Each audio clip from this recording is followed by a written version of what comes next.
in such a box. Check it.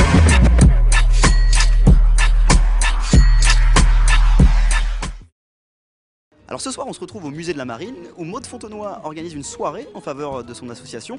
Maude Fontenoy, je vous rappelle que c'est la première navigatrice à avoir traversé le Pacifique à la rame. Beaucoup de personnalités sont bluffées par son courage et sont donc là ce soir, on les a interviewées. Alors Maude Fontenoy, comment vous vous connaissez toutes les deux? Alors on s'est rencontrés, ouais. Je sais qu'elle est venue au Palace voir mon spectacle, j'y suis très sensible.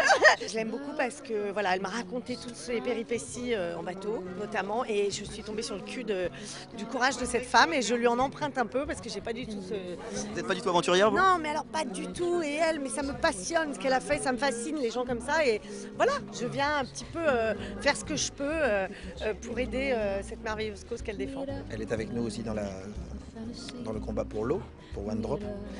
Donc voilà, quand elle nous a sollicité pour venir soutenir son association, on est là. Je suis bluffé par tout ce qu'elle a pu faire, tant sur le plan professionnel que sur le plan humain.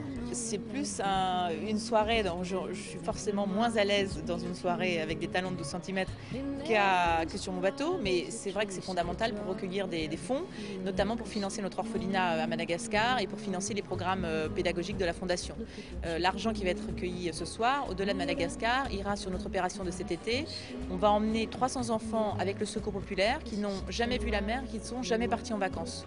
Donc c'est important qu'il y ait du monde et que les gens soient contents et qu'au final la vente aux enchères puisse nous permettre de recueillir beaucoup de fonds. Elle a été la première femme à traverser le Pacifique à la rame. Vous auriez tenu combien de temps à votre avis? Moi je serai le deuxième. Sérieusement, vous en avez la capacité? Moi, il faut déjà que j'arrive à monter dans le bateau. J'arrive à tenir dessus. En planche à voile peut-être, qui sait.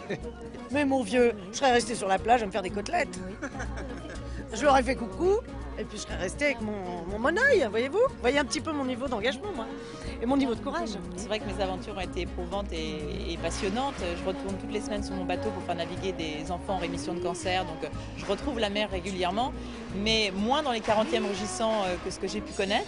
Peut-être plus tard, en tous les cas aujourd'hui, ma fondation me prend 90% de mon temps, et c'est aussi une cause qui me tient à cœur, c'est-à-dire préserver ce grand bleu, faire comprendre que la survie des êtres humains est complètement liée à la survie des océans.